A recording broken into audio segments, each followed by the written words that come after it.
The wait is over. Venom, let there be carnage. It's time to talk about it. Let's go.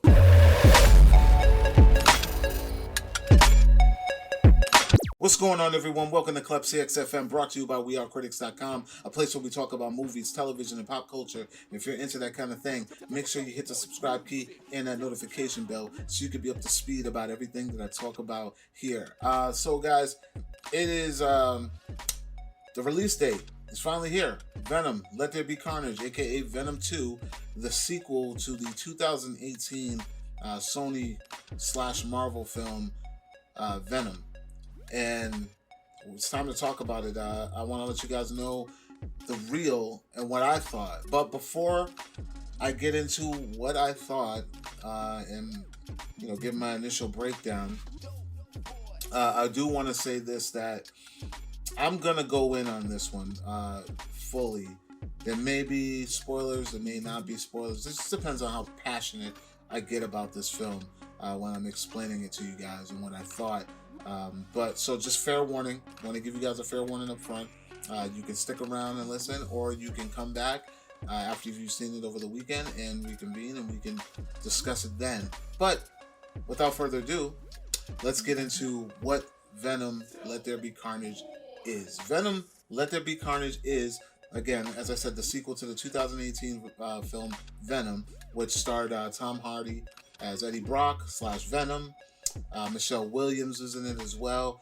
They were really the only two main names on the card on the original one. But in this one, it stars Tom Hardy again / Eddie Brock / Venom, Michelle Williams. Woody Harrelson has been added as Cletus Cassidy / Carnage. And Naomi Harris is in this as well. You guys might know her from what was it? Black and Blue. She was in Rampage. I'll say Moonlight, I think she was in as well. She's been out there though. She's been doing a couple of things. And directed by Andy Serkis, who a lot of us know as Gollum and Claw from Black Panther. So he's doing the directorial thing on this one. Screenplay was written by Tom Hardy and someone else, I believe. I can't remember her name. I want to say it was Kelly something. Kelly Marcel.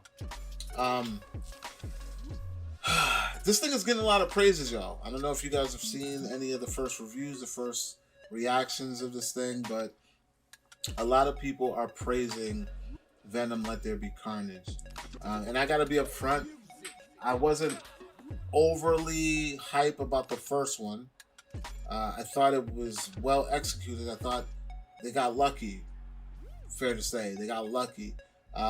It's not a masterpiece, but it was still good enough to watch, entertaining.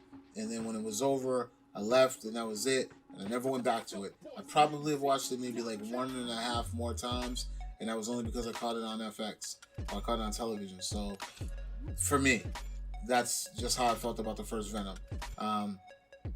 I'm one of those people who kind of feel like this thing doesn't really work without Spider-Man. So, but we're going to get into that. Now let's jump into Venom Let There Be Carnage and how I felt. I probably hated this one more than I hated the first one. And I'm going to explain why. I'm going to really dive deep and tell you why I don't like this film. There are good things about this film. And the only good things about this film, for me, are the final act, which is the final battle between the good guy and the bad guy, and Carnage. I love Carnage. I love what they did with Carnage. I love the origin story about Carnage. And then the post-credit scene. That's it. Again, Carnage, post-credit scene. Carnage, final battle, post-credit scene. Only good things about this film for me. Only good things. Now, reasons why. The beginning of this film, I'm saying the first and second act is just that whole rehashing of the same shit that we got in the first movie. The whole odd couple, Eddie versus Venom. They're duking it out. They're even having physical fights. They're name calling and just pushing each other's buttons. And Venom's crying about eating, and Eddie Brock's like no, and the push and pull. The friendship that breaks. They literally have a breakup, guys. Like they literally push this so far that there's a breakup, like physically, literally a breakup in this movie, and it's borderline annoying. Like I wasn't even laughing at a lot of the shit because it was like equivalent to like dick and fart jokes. Like how much more of this banter are we going to have between the two of these guys to the point where it's just like, all right, now I'm not even taking this movie seriously anymore. And I could be wrong. I mean, a lot of you guys may like that aspect, but for me, it doesn't work. It doesn't work. I kind of want to go into this thing with like a serious feel that there's a big threat among us, a big threat that's really about to go down. So for me, the only good moments is when, the Carnage stuff comes in. The Eddie and Venom shit just gets really tired. And then at some points, like, no one around me was laughing. There are some cute moments where you just chuckle a little bit and you kind of laugh at it, but then after a while, it's just like, all right, man, what are you doing to this character? Like, I'm gonna give you an example for one scene. Like I told you that there was like a major breakup. So they're giving Venom like his own like legit personality without Eddie, and he's at this point they have a physical breakup. Like they literally separate. He goes on his journey or on his way, bouncing from people to people as he's soul searching, so to speak, and ends up at a party. And at this party, there's a young lady on stage performing, and she's rapping. Venom takes it upon himself to walk to that stage and then pick up the mic. Now, it's not like he does like a performance or anything like that, but he does enough to where I was just like, threw my hands up and I said, you know what? I'm fucking over this. I'm good. Like at that point, I'm just like, yo, you guys are just really just poking fun at this thing that is, I don't know. It just doesn't work for me. That's all the spoiler I'm going to give you guys for that, because I don't want to just be like I don't want to ruin the whole thing for you, but that just didn't work for me. But let's talk about the good stuff. The good stuff would be the Carnage stuff, and Woody Harrelson's performance as Cletus Cassidy is pretty cool, but it's very Mickey-like. If you guys know Natural Born Killers, there's really nothing really surprising about his performance. He was just the right guy for the job. You know what I mean? That's what it boils down to. And he has some one-liners in there that are a little bit annoying. It's just the whole movie is very quick and you get to this stuff really fast. So it kind of almost feels like a 90s superhero movie, the way that they used to give us those, where they would just give you the first act, second act, transformation, big fight, the end. Like, it's not like a drawn-out, detailed, origin story for Carnage, or it doesn't even so much as expand the Venom universe so much either.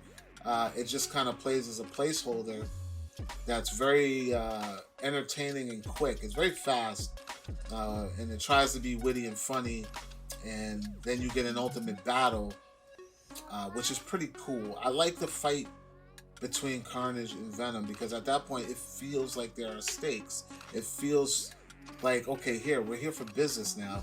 And you still get a little bit of the banter between Eddie and Venom, even during a serious moment like the fight. And it's like, all right, man, this buddy cop shit it's starting to play. It's just too much for me. Like, I'm whatever. But I did enjoy watching Carnage. He looks amazing. I literally was on the edge of my seat because I'm like, damn, this dude's pretty fucking badass. What's gonna happen? And I can't forget about Miss Harris. She's in this film as well, Naomi, and her portrayal as Shriek. If you guys are familiar with the character in the comic Shriek, who is normally a team up with Carnage in the comic, plays somewhat of a love interest for Cletus. She's okay, but very useless, so to speak. I like it's there's just a lot of things about this film that feel really forced. She's one of them, but she plays her part. But at the end of it all, it's like, did we really need her? Kind of thing. She plays as motivation for Cletus overall, but could it have been something else? Did it have to be Shriek? Who knows? Michelle Williams coming back with her fiance was a bit of a stretch. It's like, I don't know. I mean, did you just bring her back for familiarity? Why aren't there new characters being introduced? Like, they literally brought back the whole cast of the first one for nothing. Like, these people don't need to be here. Like, I don't understand. Like, we should be expanding this thing instead of just doing a rehash of what we already did. And that's not taken away from, you know, the writers and the directors. I don't want to feel like I'm bashing these guys. I just feel like this thing it's literally the same thing, just shorter with a new bad guy. They even give you a reason to bring in a familiar character. I don't want to give it away there, but there's a Venom-like character that you guys have already seen that kind of comes back for absolutely no reason whatsoever, but comedic purposes. For comedic purposes. It's like, come on, guys. And then we get to the post-credit scene, which I'm not going to spoil for you guys. But this is probably the best thing outside of Carnage about this film. We finally get some connections. We finally get what a lot of people are questioning and chattering about and all that thing. I'm not going to spoil the post-credit scene for you guys, but it is definitely damn sure worth the wait. If you do or don't like this film, just sit your ass there and wait till the post-credit scene comes, because it's definitely worth it. And there's only one, so you don't have to wait long. You don't gotta wait till the end, the complete end. It's like more of a mid post-credit scene, and that's about it. I mean, guys, overall, I went in with low expectations too. By the way, I knew I wasn't really a big super fan of the first one. It just served its purpose and it did well. And I was like, okay, cool, whatever, that's over. So this one, low expectations, and I walked out exactly how I expected to feel. So I wasn't disappointed, because I walked out feeling exactly how I knew I was gonna feel, and I got the post-credit scene that I really cared about. So yeah, Venom, Let There Be Carnage. If you're a comic book movie fan, check it out. Other than that, I probably won't go back to it again. I'll probably rewatch that post-credit scene more times than I will actually watch this entire movie online. But other than that, guys, it wasn't for me. And that's all I'm gonna say. I mean, I hope that you guys go in and get a different experience than I got. Let me know. You know, if I'm off, let me know. If I don't know what the hell I'm talking about, please share your thoughts, guys, because it's not about what I think. It's about what you and everyone else thinks. Again, like, comment, share. Make sure you subscribe. And for more movie news, television news, pop culture, and my podcast, Critics Talk, make sure you guys check out wearecritics.com. And I will talk to you all later.